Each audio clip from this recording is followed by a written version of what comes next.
Hi everybody, welcome back to my channel. Welcome to Film Friday. Today we're going to be discussing 20 films that are under 90 minutes for when you just want to watch a film but don't have time to sit and watch a 2.5, 3 hour film. So this is for my lack of attention span girlies. This is for everyone that thought, why is Oppenheimer 8 hours long?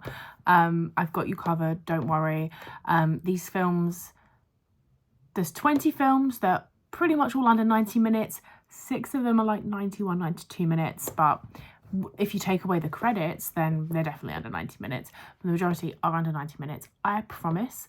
I'm going to be listing these in order of length from shortest to longest. I'm going to try not to waffle on because I figure if you're watching this video, you haven't got time. You're a busy person. You just want to bish bash bosh, find some films to watch. I am the queen of waffling. I will endeavour not to waffle too much. Okay, so the first film comes in at just 66 minutes. Wow, what a sweet number.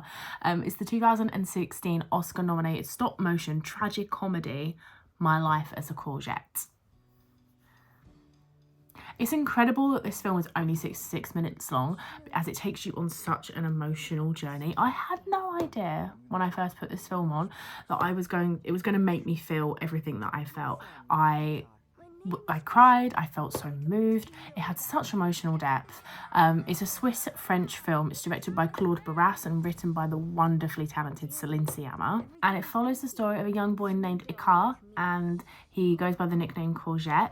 And after the loss of his mother, Courgette is sent to live in a foster home with other children who have all experienced hardships in their short lives. Through their shared experiences, the children form deep bonds, helping each other cope while discovering friendship, love and hope for the future. It's really uplifting and heartwarming and just a perfect little film. Like I said, it's just 66 minutes long and it's beautiful, so please do go and watch this film. I feel like when a film is under an hour and a half as well, you've got literally no excuse. It's an hour and a half of your life. Well, this one's only 66 minutes. Just watch this film. The next film is actually written again by Céline Sciamma and also directed by Céline Sciamma. And this next film is Petite Maman, and it's 72 minutes of pure, gentle, magical loveliness. Again, it's perplexing how a film so short at just 72 minutes long can make you feel so invested and emotional, but it's done so superbly. I can just never recommend this film enough. So the film follows 8-year-old Nellie, who has just lost her grandmother. And while helping her parents clean out her mother's childhood home, Nellie explores the nearby woods and meets a young girl named Marion. As the girls quickly form a deep bond, Nellie begins to uncover emotional truths about her mother's past. The film tenderly explores themes of childhood, memory, and mother-daughter relationships in a heartfelt and poignant way. So sometimes other people are better at putting your thoughts into words, so I'm gonna read a couple of quotes from elsewhere. So Rotten Tomatoes say, small in narrative scope but deeply impactful, Petite Maman is a delicate, powerfully acted meditation on grief. Renowned film critic Mark Kermode called it his favourite film of 2021, writing, whether you are 6 or 60, this astonishingly insightful and heartbreakingly hopeful cinematic poem will pierce your heart, broaden your mind and gladden your soul even as you wipe away tears. There is literally no way I could have said that any better, but that is exactly how I feel about this film. It's rated 4.1 on letterboxd, 5 by me. It's beautiful. Watch Petite Maman. The next film is Shiva Baby. And this film follows Danielle, who's a college student who attends a Shiva, which is a Jewish mourning ceremony, where her entire family are, and she runs into her sugar daddy and his wife. As the awkward tensions build, Danielle struggles to maintain composure amid a mix of judgmental relatives, uncomfortable social interactions, and personal insecurities. The film is incredibly stressful, and I was on the edge of my seat biting my nails for the full 78 minutes. It stars the incredible Rachel Sennett and was written and directed by Emma Seligman, who are two people that will reappear on this list a little bit later on. Honestly, such a good film, and it's got I don't think, from what my memory serves, it's not done in one shot, but it's got the vibe and feel of a one shot. It's quite a bottle kind of film as well, like relatively shot in one location. So good. Really good. There's going to be quite a few films on this list actually that are kind of one location bottle kind of films. That's a genre I really love, or sub-genre I suppose, and definitely one I might do a video on in the future because I just love them. The next film, I would be surprised if people hadn't heard of this. So the next film, we're going back 22 years to visit a film that stars a man with incredible eyebrows, and it's the 2002 film Phone Booth starring Colin Farrell. At just 81 minutes, this tense thriller is about a man who finds himself trapped in a phone booth, held hostage by a sniper who threatens to kill him if he hangs up. The film plays out as a gripping cat and mouse game as the man tries to survive whilst revealing secrets of his life. Again, this is a great film if you are a fan of kind of one location bottle films, and yeah, I kind of assume a lot of people would have watched this film, but I just wanted to include it anyway because it's just a cheeky little 81 minutes, which we love to see. Now we're going back even further in time, and this is probably the oldest film that I'm going to be recommending on Film Friday so far. We're only in our third week, but we're going back to 1948 to visit the Alfred Hitchcock film The Rope. Or is it just called Rope? I think it's just called Rope, isn't it? I've written The Rope, but I think it's just Rope. So like the previous film, it sits at just 81 minutes and also is mainly shot in one location. So Rope is a psychological thriller.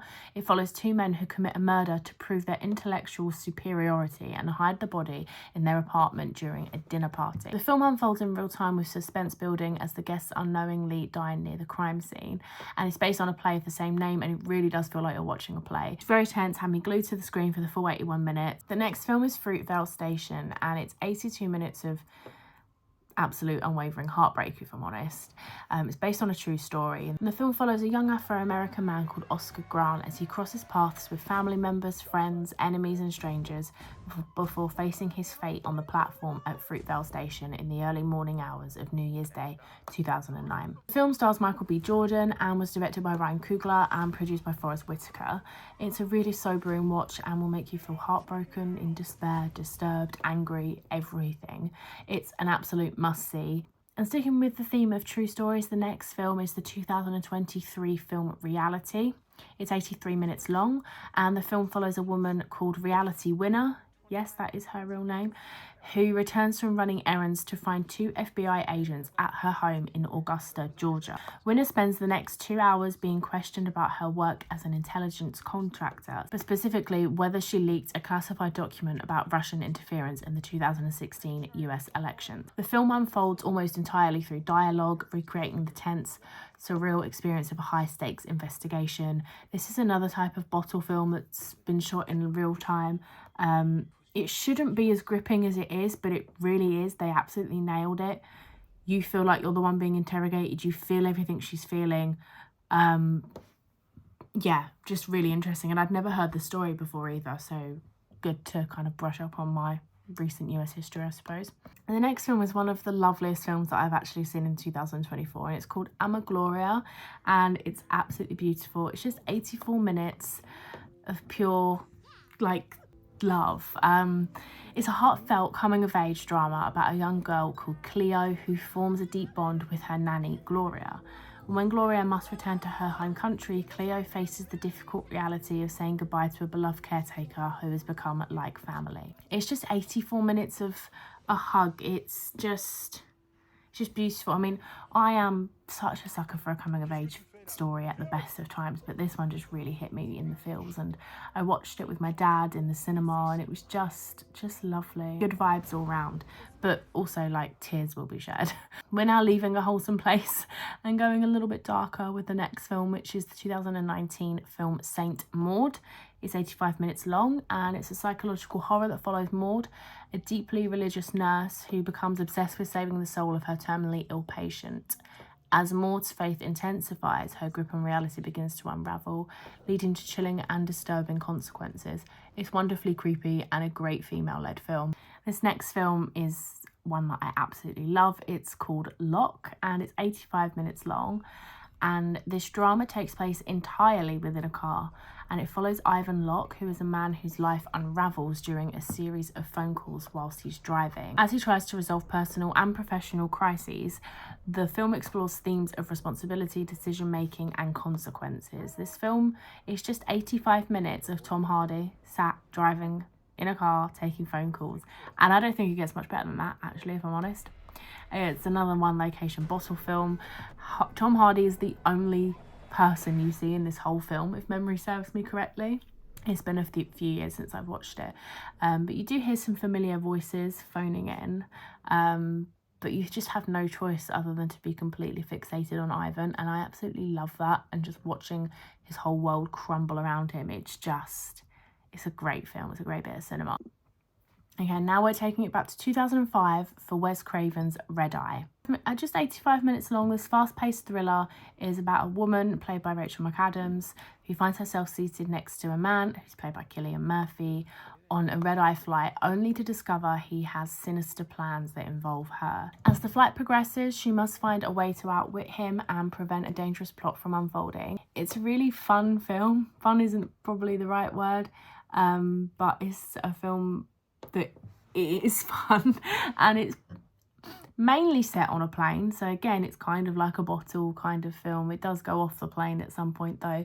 I only watched this film for the first time a few years ago, which, considering it's from 2005 and I love films that are set on planes, is very surprising. But yeah, great film, definitely go and watch that. The next film is actually the directorial debut of Jonah Hill, at least I think it was. I didn't actually fact check that. I think I've remembered that off the top of my head. It's the 2018 film Mid-90s, and it's not autobiographical, but it definitely took aspects from Jonah Hill's childhood. It's 86 minutes long, and it's a nostalgic coming-of-age drama directed by Jonah Hill, set in Los Angeles during the 1990s, and it follows 13-year-old Stevie as he befriends a group of skateboarders and navigates the ups and downs of adolescence, finding his place in a new world of friendships and freedom. Again, like I said earlier, I love a coming-of-age film. This one is no different. I absolutely loved this. Again, it's been a few years since I've seen this, but I remember enjoying it very much. Next is a film called On the Count of Three, and it came out in 2021. It's 86 minutes long, and it's a dark comedy drama that follows two best friends who make a pact to end their lives by the end of the day. The film blends humour and heavy emotional moments as they confront unresolved issues, share confessions, and reflect on their pasts. It's directed by Jared Carmichael and stars Jared Carmichael and Christopher Abbott. Again, this film, it will get you feeling some things.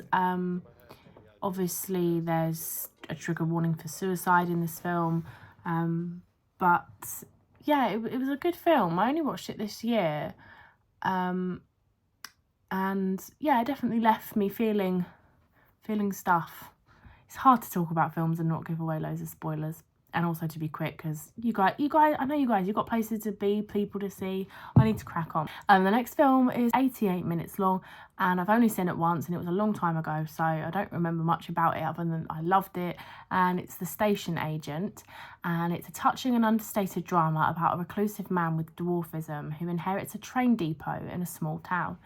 As he attempts to live a solitary life, he unexpectedly forms friendships with quirky locals, funding companionship in unexpected ways. It's directed by Tom McCarthy, and it stars Peter Dinklage, who is an actor I absolutely love. Tyrion Lannister was one of my absolute favourite characters. Not just in Game of Thrones, but like TV characters ever. I thought he was sensational in that. So yeah, it's a great film, really heartwarming. Definitely one that I want to watch again very soon. Okay, the next one I've only seen once, and it's probably been well over a decade since I watched this, because I remember it was back when Netflix was still quite new and they were really good at having like little indie films on. So I watched it then, so we're probably talking about 10, 11 years ago. But the film is actually from 2004. It's 89 minutes long, and it's called Speak. And it's directed by Jessica Sharza, and it stars Kristen Stewart, and it's a poignant drama based on the novel by Laurie House Anderson about a high school freshman who becomes withdrawn after a traumatic event. As she grapples with the aftermath, she slowly finds her voice and courage to confront what happened. I remember just being really blown away by Kristen Stewart in this. I mean, it was post Twilight that I watched it, and I don't know how old she would have been in this, maybe like between 13 and 15 when she shot it, but I've always thought she's such a great actress. I remember watching Panic Room when I was a kid and thinking that she was great. So yeah, just a really solid film. I love a little indie film. I just think they've always got so much heart. Okay guys, just a few films left. So the next film is definitely going to be a cult classic in the coming years, but it only came out last year, so it can't be a cult classic yet. But it's the 2023 film Bottoms. It's 91 minutes long, and again it was directed by Emma Seligman, and it stars Rachel Sennett again, and also stars Ayo Edebiri, who I know is the People's Princess. So it's a bold and irreverent teen comedy about two high school girls who start a fight club to impress their crushes. As the club grows, chaos ensues and the girls navigate the bizarre and absurd world of high school with a mix of humour and heart. The ending of this film lives absolutely rent-free in my head. I remember just watching it being like, what am I watching? I'm obsessed with this. And I made my parents watch it as well, and they both really enjoyed it too. And it's just such a great LGBTQ film as well. Yeah, it's just great. I really love it, and I look forward very much to seeing what Emma Seligman does next, because she's knocked it out of the park thus far. Next film is called Sunshine Cleaning. It's from 2008. It's 91 minutes long, and it is brought to you from the same people who brought us Little Miss Sunshine, one of my favourite films. It's not as good as Little Miss Sunshine, but that's impossible. But it's still a very nice, solid film. So it's a heartfelt dramedy about two sisters who start a business cleaning up crime scenes to make ends meet. As they deal with their unusual job, they also confront family issues, personal struggles, and the process of healing from past trauma. It stars Amy Adams, Emily Blunt, they're the two siblings, and it also stars Alan Arkin, who is in Little Miss Sunshine. It's a lovely little film, and I would definitely recommend it. The next is one that I watched this year and it absolutely blew me away. It's called How to Have Sex. It came out technically in 2023, I think. It's 91 minutes long, and this is a film that I would say everyone should watch. I mean, I believe they even show this in schools now as an educational tool, but it's just amazing. So it's a coming-of-age drama that follows a group of teenage girls on their first holiday together. It explores themes of consent, pressure, and self-discovery. It sensitively portrays the complexities of sexual exploration and the journey towards understanding oneself. It felt so realistic. The acting was like you were watching a documentary. I was honestly so blown away by this film. It was directed by Molly Manning Walker, who, again, I'm so excited to see what she does next because it was a phenomenal debut. And it stars Mia McKenna Bruce.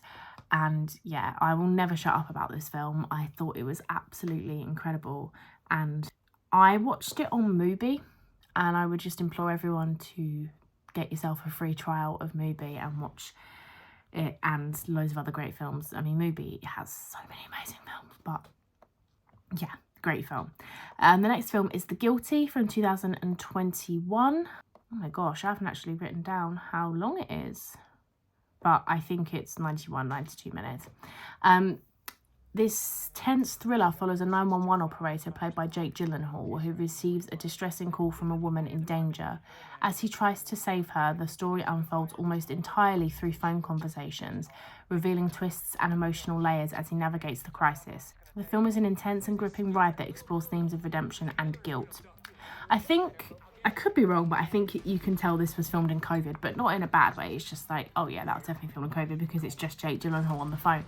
But it's similar to Locke, like you just can't look away. It's so well done. It's so good, so tense, and yeah, a great film. And the last film is from 2020. Again, I don't know how long it is, but it's going to be 91 minutes. And it's called Looks That Kill. I think I watched it on Amazon Prime, and I hadn't heard anyone talk about it. I hadn't ever heard anything about it, and I just looked at the premise and I thought, that's a really interesting premise. I'm just going to watch that immediately, and I'm glad I did. It's a dark romantic comedy about Max, who's a teenager who was born with a condition that causes his looks to literally kill anyone who gazes at him. He's literally so attractive. People die when they see him, and I was like, oh God, that's so relatable. And as he navigates the challenges of living with this condition, he meets Alex, who's a girl with a life-threatening illness, and the two form a unique bond. The film blends quirky humour with heartfelt moments, offering a fresh take on young love and acceptance, and it stars Brandon Flynn and directed by Kellen Moore. And yeah, it was just, you know how sometimes you watch a film that you've never heard anyone else talk about and you think, oh, it's going to be a bit crap, but I'm intrigued by the premise. It wasn't even a bit crap. It was really good. It was really heartfelt. I really enjoyed it. And yeah, it just felt like a special little film. Me and my mum watched it together. We both enjoyed it, actually. So there. Okay, everyone. So those are 20 films that are under 90 minutes that you can just whack on when you've not got a lot of time, but you feel like watching a film. And I just think more films need to be 90 minutes or less, to be honest. We need more 66-minute films, to be honest. So I hope you all enjoyed this. I will have a letterbox list in the description with all of these films and more films that also fit the brief. And if you want to, you can also leave me comments with your favourite films that are under 90 minutes and I'll add them to the list too. But that is it from me for now. I will see you next week for another Film Friday. Bye.